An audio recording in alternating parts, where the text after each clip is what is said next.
పెళ్ళైనా పండగైనా వేడుక ఏదైనా పట్టు చీరల ప్రత్యేక వేదిక వారాహి సిల్క్స్.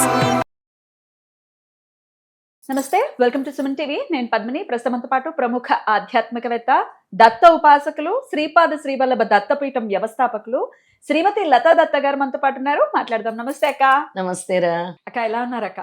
బాగున్నాను పద్మిని. గురు పౌర్ణమి చక్కగా జరిగింది.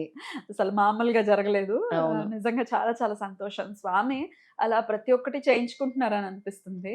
ఖచ్చితంగా అసలు స్వామి చేయించుకోవాలనుకున్నది ఎలా చేయించుకుంటారు అంటానికి నిదర్శనం చెప్తాను. గురు పౌర్ణమి బుధవారం కదా, సోమవారం వరకు నేరేడు పళ్ళు దొరకలేదు. అయ్యో. సోమవారం సాయంత్రం స్వామి సంకల్పం, నాయన నువ్వే చెప్పావు నాకు నేరేడు పళ్ళు సీజన్ అయిపోయింది, ఎక్కడ దొరకట్లేదు అన్నారు. విజయవాడలో మన దత్త డివోటీ ఉంటుంది, ఆ అమ్మాయి కాల్ చేశాను. ఏదైనా అక్కడ మెయిన్ మార్కెట్ కదా విజయవాడ. కాల్ చేస్తే అమ్మ ఎక్కడా లేవు, మీకు అక్కడే బీదర్ నుంచి వస్తున్నాయి, ఎంత అడిగావు అంత బీదర్ నుంచి సెట్ అయిపోయింది ఆ రోజు. జస్ట్ 1 డే గ్యాప్ లో ఆయనకి అంటే స్వామి ఎంత నిదర్శనం అంటే 108 కేజీలు అనుకున్నాను కదా, సో బడ్జెట్ కన్స్ట్రెయిన్ అవుతుంది, అది 99 తీసుకురండి అంటే వాళ్ళు 120 కేజీలు ఇచ్చారు. 120 ఏంటి నువ్వు ఇక్కడ ఇలా నువ్వు ఆలోచిస్తావని స్వామి ఇంకో 6500 ఎక్స్ట్రా. 120 కేజీలు 120 కేజెస్ తో నేరేడు పళ్ళ అభిషేకం చేసాం. అలాగే కమలాలతో అర్చన. కమలాలతో ఎన్ని కమలాలతో చేశారు? 216 9 సంఖ్య 216. అది కూడా అక్కడి నుంచే తెప్పించాం, మన వెస్ట్ గోదావరి నుంచి. అద్భుతం. స్వామి ఎంత వెలిగిపోతున్నారో తెలుసా? చాలా అసలు ఆయన ఫేస్ లో మార్పు, ఎక్స్ప్రెషన్స్ చాలా క్లియర్ గా తెలుస్తాయి. అసలు అద్భుతం. ఆయన చేయించుకోవాలనుకున్నది ఖచ్చితంగా చేయించుకుంటారు. దానికి ఒక కారణం ఉంటుంది. ఎందుకు ప్రత్యేకంగా నేరేడు ఫలాలంటే ముఖ్యంగా మేషరాశి, మీనరాశి, ధనుర్రాశి, సింహరాశి, ఏ రాశులు వాళ్ళకి ఈ శని గ్రహ ప్రభావం ఉందో వాళ్ళందరూ చేస్తే చాలా మంచిది ఈ నేరేడు పళ్ళతో అని. శనిగ్రహ దోష నివారణ జరుగుతుంది. ప్లస్ మనకి ఎప్పుడైతే శక్తి కోల్పోతామో మనం చూస్తే ఒక్కోసారి చాలా నీరసంగా అయిపోతాం. ఉండి ఉండి ఉండి తెలియదు మనకి, ఒక్కోసారి మెంటలీ కూడా అట్లాంటి ఒక నీరసం వస్తుంది. అలా పునర్శక్తి వస్తుందండి నేరేడు పండు స్వామికి సమర్పించడం వల్ల. మనలో శక్తి జాగృతం అవుతుందంట. శ్రీకృష్ణుడితో ఎంతో సంబంధం ఉన్న పండు నేరేడు పండు. శ్రీరామచంద్రుడికి కూడా ఇష్టమా? అంటే వాళ్ళు వనవాసానికి వెళ్ళినప్పుడు నేరేడు పళ్ళే పెట్టేవారు అక్కడ పూజ చేసుకునేటప్పుడు. అందుకే నేరేడు పండుని చాలా king of fruits, God of fruits అని కూడా అంటారు. అలా స్వామి దీన్ని రాహుకేతు దోషం, శని దోషం ఈ నివారణ కోసం చేయమని అద్భుతం అలా ఆజ్ఞాపించారు. 120 కేజీలతో స్వామివారికి అభిషేకం. ఆ పళ్ళన్ని ఎట్లా అందరికి డిస్ట్రిబ్యూట్ చేసేసారు. అందరికి మొత్తం ఎంత మంది వచ్చారు అందరు భక్తులకి అందరికి నేరేడు పళ్ళు. నిజంగా చాలా చాలా సంతోషం.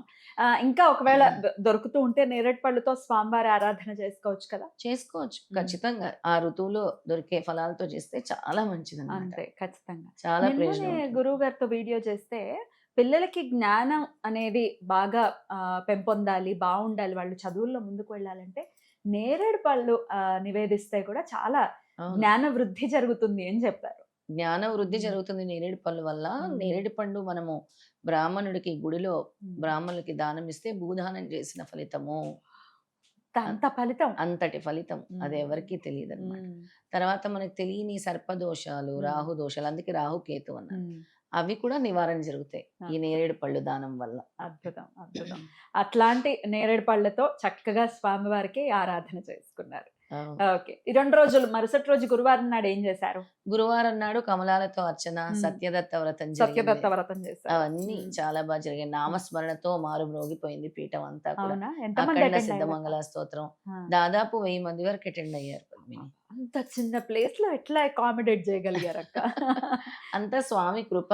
అందుకే స్వామిని తొందరగా అడుగుతున్నాను, ఆశ్రమానికి ఓ పెద్ద స్థలం గనక ఇస్తే, స్వామి గాని ఎవరైనా పెద్ద మనసు చేసుకొని గాని దాతలు ఇస్తే ఎంతో మందికి ఆశ్రయం ఇద్దాము. అక్కడ ఎంతో మంది అంటే మేము వచ్చి సేవ చేసుకుంటాం, మేము ఉండిపోతాం స్వామి దగ్గర అనుకునే వాళ్ళు చాలా మంది ఉన్నారు. అలాంటి వాళ్ళందరి కోసమే నేను కూడా స్వామిని అడుగుతున్నాను. నా కోసం నేను అడగట్లేదు, నాకు ఇల్లు కావాలనో అది కావాలనో అడగట్లేదు. స్వామి మీకోసం ఇప్పుడు నేను నా సొంత ఇంట్లోనే మిమ్మల్ని పెట్టాను. అవును. మళ్ళీ మీరు ఇల్లు మిమ్మల్ని ఖాళీ పెడితే చేసేసి ఆయనని కూర్చోబెట్టారు. మీ ఆయన సొంత ఇంట్లో ఆయన ఉన్నారు, మీరు అద్దె ఇంట్లో ఉన్నారు. అవును. ఆ. అందుకే ఆయనకి మళ్ళీ నేను జరిపితే ఉమ్. సొంత జాగాకే జరపాలి. ఉమ్. ఆయన అటు ఇటు తిప్పటం నాకు ఇష్టం లేదు. ఉమ్. అందుకే దత్తాశ్రమం ఆయన ఉమ్. తీసుకెళ్ళాలి. ఇది నా సంకల్పం అని అనుకుంటున్నాను. ఉమ్. ఈ గురు పౌర్ణమి నుంచి ఎప్పటికి చేస్తారో చూద్దాం. అద్భుతం, అద్భుతం. త్వరగా అది సఫలీకృతం అవ్వాలని మనస్ఫూర్తిగా కోరుకుంటూ, ఆ అవును. కమలం పువ్వుల్ని మరి ఎలా ఏం చేశారు? ఆ కమలాలతో ఆ స్టిక్స్ తో మాత్రము ఉమ్. మనకి ఒత్తి వస్తుంది కదా. ఒత్తి వస్తుంది లోపల ఆ, ఆ అది నారతోటి. అవును, అది ఉమ్. తీసుకుంటున్నాను. తీసుకొని దీపారాధనకి వినియోగిస్తారు. ఆ, ఎండబెట్టి దీపారాధన ఎట్లా ఎలా చేయాలి ఒకసారి చెప్పండి అక్క. మన సన్న తీగలా ఉంటుంది, ఆ. దాన్ని లాగితే ఒత్తులా వస్తుంది ఆ. అనమాట. అవన్నీ కలెక్ట్ చేసుకోవాలి, చిన్న చిన్న దారాల్లాగా అవును, వస్తాయి. చాలా సన్నగా వస్తాయి. సన్న దారాల్లాగా ఉమ్. వస్తాయి. ఎన్ని ఉమ్. దారాల్లా తీసి దాన్ని కలెక్ట్ చేసి ఉమ్. ఒక ఒత్తిలా చేసి కూడా మనం వెలిగించుకోవచ్చు. చాలా మంచిది లక్ష్మీదేవికి. శుక్రవారం శుక్రవారం ఆ, వెలిగించుకోవచ్చు. శుక్రవారం వెలిగించుకుంటే చాలా మంచిది. కాకపోతే దాన్ని ఎండబెట్టాలా? ఎండబెట్టాలి అంటే ఉమ్. కొంచెం మరీ తడిగా ఉందనుకో ఉమ్. ఎండబెట్టాలి. ఇప్పుడు ఒకవేళ అప్పటికప్పుడు వెలిగించుకోవాలి అనుకుంటే పత్తి ఉమ్. ఒత్తులో దీన్ని కలిపేసి పెట్టేయచ్చా? పెట్టొచ్చు. ఒకవేళ ఇది ఆగటం లేదు ఉమ్. అని అనిపిస్తే పత్తిలో మధ్యలో వేసి పెట్టుకుంటే అదే. చాలా మంచిది. నేను- ఐశ్వర్యానికి చాలా మంచిది, అప్పుడప్పుడు నేను అలా వ్యాపార చేస్తా. వృద్ధికి. అందుకే చేస్తావు కాబట్టి అడుగుతున్నాను. నీ పూజలు ఇంకా కదా, ప్రతిరోజు పూజలు చేస్తావు. ఏకాదశి రోజు విశేషంగా చేస్తావు, అష్టమి రోజు చేస్తావు, Yeah. పౌర్ణమి రోజు సత్యనారాయణ స్వామి వ్రతం చేస్తావు. Yeah. అవకాశం ఉంటే ప్రతిరోజు చేస్తావు. అంతే, రోజు చేస్తాను ఆ. ఖచ్చితంగా. అయితే సత్యదత్త వ్రతం గురించి ఒకసారి చెప్పండి అక్క. దీని విశేషం ఏమిటి? మళ్ళీ ఎప్పుడెప్పుడు చేస్తారు?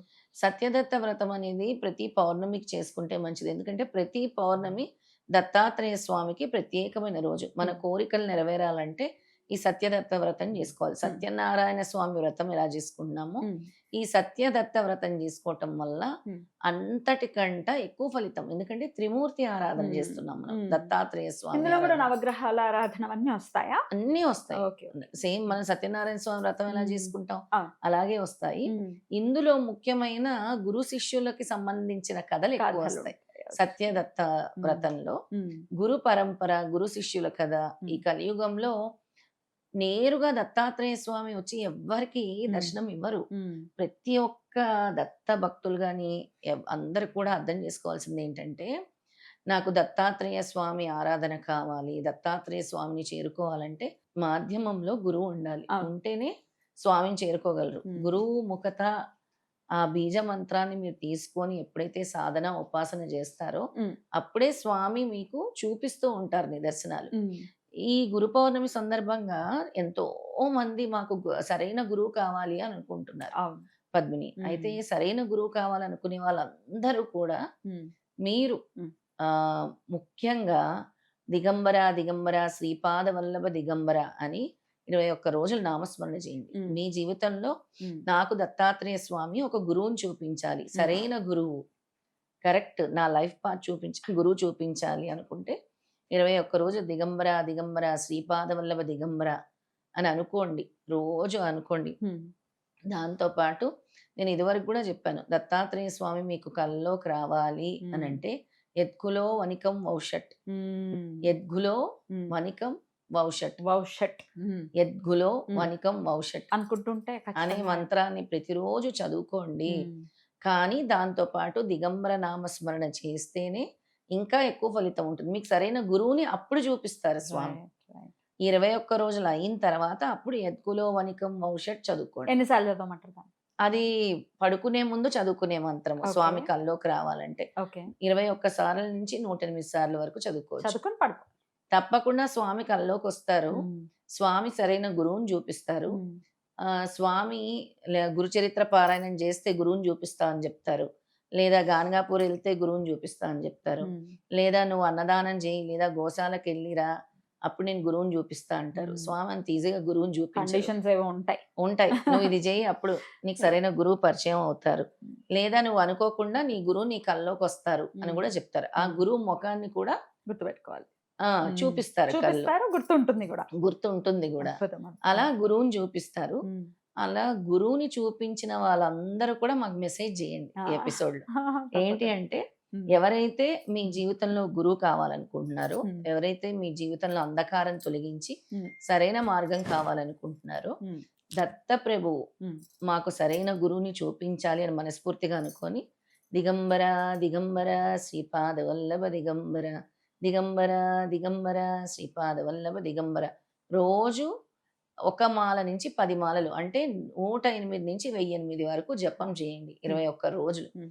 తర్వాత యద్గులో వనికం వౌషట్ ఉమ్. అని చదువుకోండి.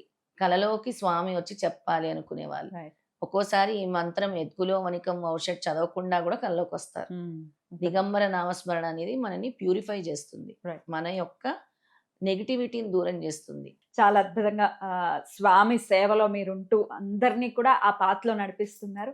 స్వామి అనుగ్రహం ఎల్లప్పుడూ మీపై ఉండాలని మనస్ఫూర్తిగా కోరుకుంటూ కృతజ్ఞతలక్క. నమస్తే. జై గురుదత్త. శ్రీ గురుదత్త.